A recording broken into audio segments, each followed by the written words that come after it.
Assalamualaikum dan salam sejahtera. Kami dari kumpulan 7 akan membentangkan serba sedikit tentang tajuk kami, iaitu perniagaan dalam Islam. Nama Fatin Soleha binti Abdul Rahman, nombor metrik D21113505. Nama saya Nur Hafizah binti Japalding Rais, nombor matriks D21133332. Assalamualaikum warahmatullahi wabarakatuh. Nama saya Nur Kristina Zulaika binti Muhammad Zamri, nombor matrik D21113689. Saya Zaliha binti Sabur, nombor matrik D20312937. Assalamualaikum warahmatullahi wabarakatuh. Saya Nur Afikah binti Remdi, nombor matriks D20313000. Baiklah, antara topik perbincangan yang akan dibincangkan dalam tajuk ini ialah konsep perniagaan dalam Islam, peserta yang ditarget bagi webinar ini, kesan-kesan perniagaan dalam Islam, contoh perniagaan dalam Islam, serta beberapa soalan yang telah kami sediakan buat ahli panel dan senarai panel cadangan yang telah kami bincangkan bersama untuk dijemput dalam webinar ini nanti. Konsep perniagaan dalam Islam. Konsep etika perniagaan juga akan diketengahkan dengan menghuraikan konsep etika perniagaan dalam Islam dan amalan etika perniagaan yang mengikuti etika Islam. Hal ini perlu didedahkan kerana amalan etika perniagaan merupakan hal yang penting diketahui dan diamalkan oleh semua peniaga Islam, sehingga hasil ataupun keuntungan yang diperolehi daripada perniagaan merupakan hasil yang baik dan halal di sisi Islam.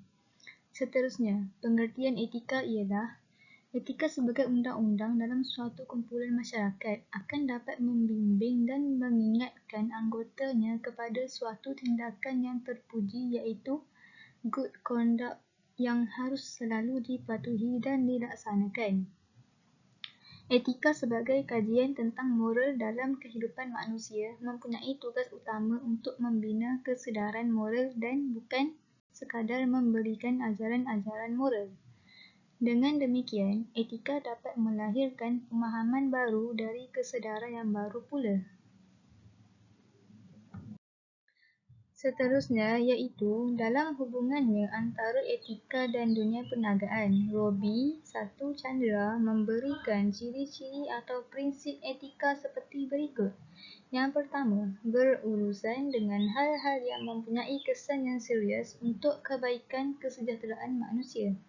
Yang kedua, penentuan suatu prinsip etika tidak bergantung kepada peraturan-peraturan yang diberikan oleh suatu badan tetapi bergantung kepada alasan-alasan dan sebab musabab yang menyokong prinsip tersebut. Yang ketiga, mengatasi keinginan pribadi. Yang keempat, bertumpu kepada beberapa pertimbangan-pertimbangan yang tidak berpihak. Oleh itu, dengan prinsip-prinsip ini, maka etika perniagaan menurut Chandra membincangkan ciri-ciri tersebut dalam kenyataan konsep-konsep dan amalan-amalan perniagaan. Itu sahaja. Sekian, terima kasih. Target peserta pelajar-pelajar Universiti Sultan Azlan Shah, USAS, orang awam dan golongan belia. Kesan-kesan perniagaan dalam Islam. Kesan baik. Yang pertama, mendapat keberkatan dalam sesebuah perniagaan. Kedua, mendapat keuntungan melalui kejujuran dalam berniaga.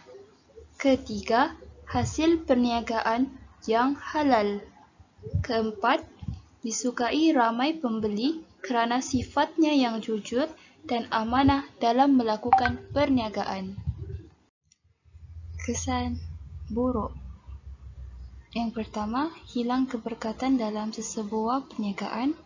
Kedua, hasil perniagaan yang tidak halal iaitu haram. Ketiga, tidak mendapat keuntungan kerana menipu dalam perniagaan.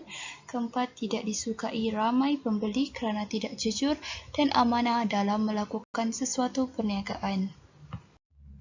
Diriwayatkan oleh Abu Hurairah radhiyallahu anhu bahwasanya Rasulullah sallallahu alaihi wasallam bersabda, "Sesiapa yang menipu, maka dia bukan dari kalanganku, yaitu tidak akan masuk syurga bersama Nabi." Contoh perniagaan dalam Islam. Yang pertama, sunnah Rasulullah, yaitu ianya bermaksud berniaga adalah sunnah Rasulullah sallallahu alaihi wasallam.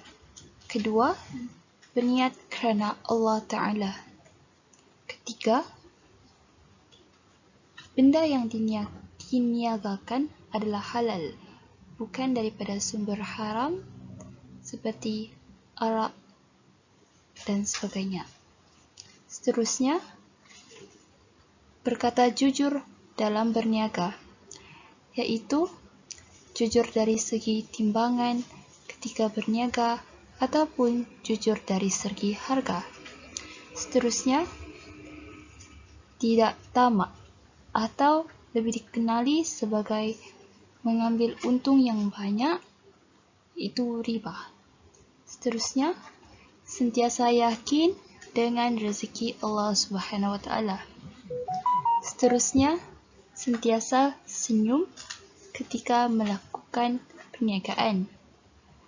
Dan terakhir, tidak menipu dan bersumpah bagi melariskan pasaran, yaitu menggunakan pelaris ketika berniaga. Bagi bahagian seterusnya iaitu pengkhususan soalan.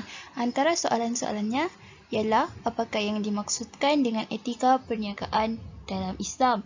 Kedua, adakah perniaga itu terdapat dalam Islam? Ketiga, berikan 3 contoh perniagaan Islam di Malaysia. Seterusnya, sebutkan prinsip-prinsip etika perniagaan menurut Robbie Chandra. Dan terakhir, apakah yang akan berlaku sekiranya perniagaan tanpa Islam?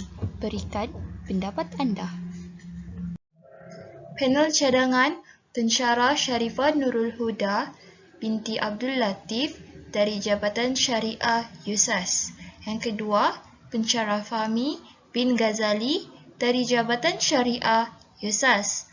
Dan ketiga, Dr. Muhammad Rizal bin Muhammad Noor dari Jabatan Syariah USAS.